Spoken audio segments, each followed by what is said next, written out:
আসসালামু আলাইকুম এভরিওয়ান। আজকে আপনাদের সাথে আমার করা প্রথম ভিনটেজ কেক ডেকোরেশন শেয়ার করব। এই কেকটি ডেকোরেশন করার সময় আমি খুবই এক্সাইটেড ছিলাম এবং অনেক বেশি নার্ভাস ছিলাম, কারণ আমি বুঝতে পারছিলাম না যে কখন কোন নজেল দিয়ে কি কাজ করতে হবে।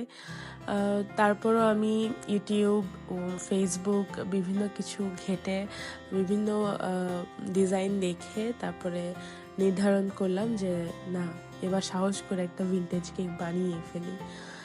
এবং আমি এখানে একটা ক্রাম কোট করা কেকে পরে ক্রিম লাগিয়ে ফ্রস্টিং করছিলাম এবং ব্রাশ দিয়ে প্রথম একটা ডিজাইন করলাম। কাস্টমারের চাহিদা অনুযায়ী পার্পেল এবং হোয়াইটের মধ্যে আমি ডেকোরেশন করার চেষ্টা করেছি।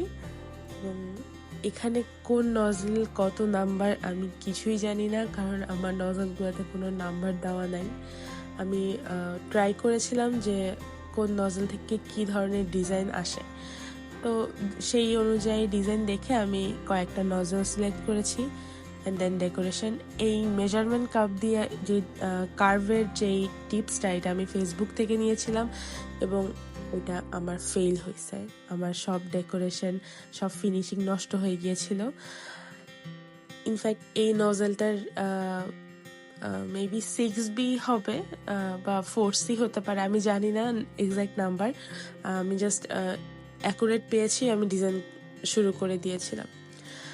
আর এইখানে কার্ভিংয়ে আমি ডট ডট ইউজ করেছি রাইটিং নজল দিয়ে, অ্যান্ড এখানে একটা হোয়াইট কালার ফ্লাওয়ার দিয়ে দিচ্ছি যাতে একটু মানে ভরা লাগে জায়গাটা। অ্যান্ড আমার এই মুহূর্তে আমার ক্যামেরার অ্যাঙ্গেলটা চেঞ্জ হয়ে গেছিল, আমি খেয়াল করিনি। আর এখন যে কালারটা আমি ইউজ করছি এটা লিলাক কালার। এই পুরো কেক ডেকোরেশনে আমি প্রায় 4টা পার্পল কালারের শেড ইউজ করেছি, and here it is my final look. প্রথমবার অনুযায়ী ডেকোরেশন আলহামদুলিল্লাহ ছিল। Thanks for watching. আল্লাহ হাফেজ।